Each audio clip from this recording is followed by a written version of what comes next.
Good evening and welcome to Tucker Carlson Tonight. The long national nightmare is over, we are happy to report. Paul Manafort is behind bars tonight.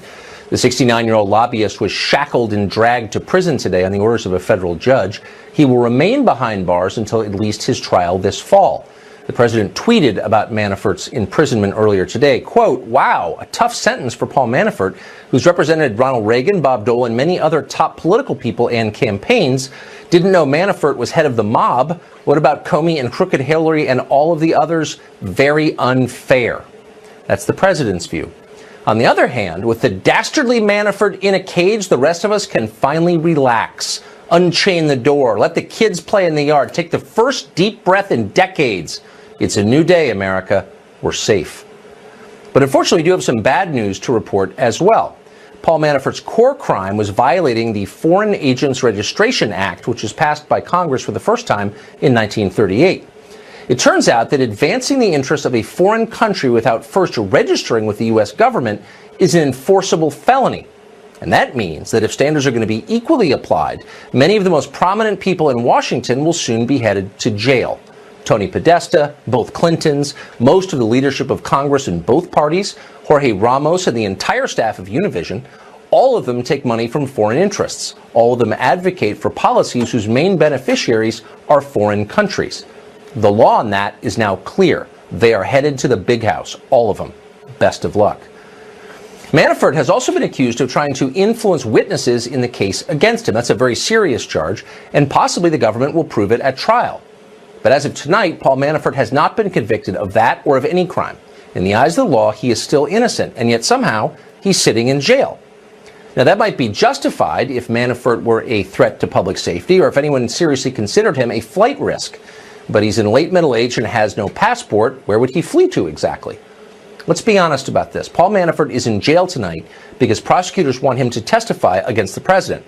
They're sweating him. No rubber hoses or truck batteries, but the point is the same. To put it another way, prosecutors want to influence a potential witness in this case. And as yesterday's IG report showed, there's not much in the way of professional ethics to restrain them from doing that, obviously. Roger Stone was an advisor to Donald Trump's presidential campaign. He was a longtime associate and business partner of Paul Manafort's, and he joins us tonight. Roger, thank you for coming on. What is this about, the imprisonment of Paul Manafort? Well, it's about pressuring Manafort to plead guilty so that the government doesn't have to go to trial. It's interesting that the government refuses to turn over to Manafort in discovery any information gleaned through surveillance. In fact, they insist that he was never under surveillance, not prior to the Trump campaign, not during the Trump campaign, even though numerous mainstream media organizations have reported otherwise. That's because he was most likely subject to an illegal, unconstitutional FISA warrant. According to the New York Times, I was also subject to a FISA warrant in June of 2016, reported by the Times on January 20th, 2016. And I've just filed Freedom of Information Act requests to get to the bottom of that. Well, wait a second. If the New York Times can discover that you're being spied upon by the government, why can't you ascertain whether that's happening or not? Well, there's a process. First, you have to put in a governmental information request. Once the government's had a certain amount of time to respond, then you can file a lawsuit, both a tort suit and a suit against individuals, say John Brennan, Susan Rice, and others, Mr. Clapper.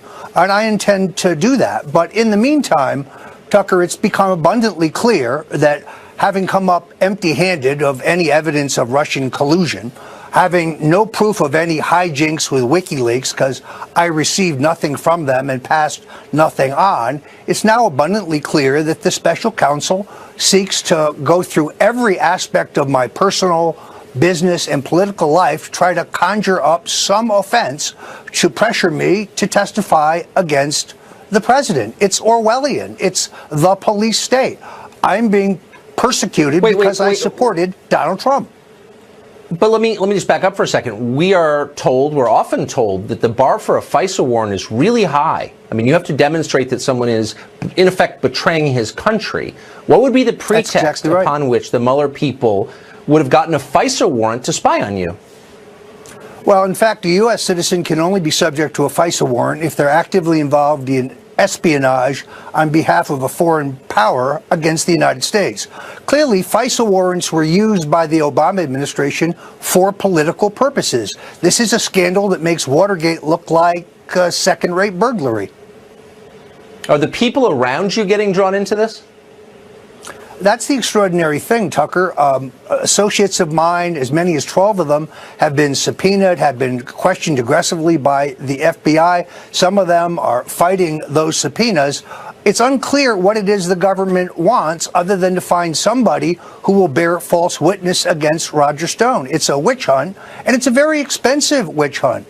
This is costing me hundreds of thousands of dollars on top of the lawsuits filed against me by the Democratic National Committee and some Obama-affiliated groups. I've had to set up a legal defense fund at stonedefensefund.com, stonedefensefund.com, because it threatens to bankrupt me, which is exactly the point. They seek to drag your name through the mud and to ruin you financially.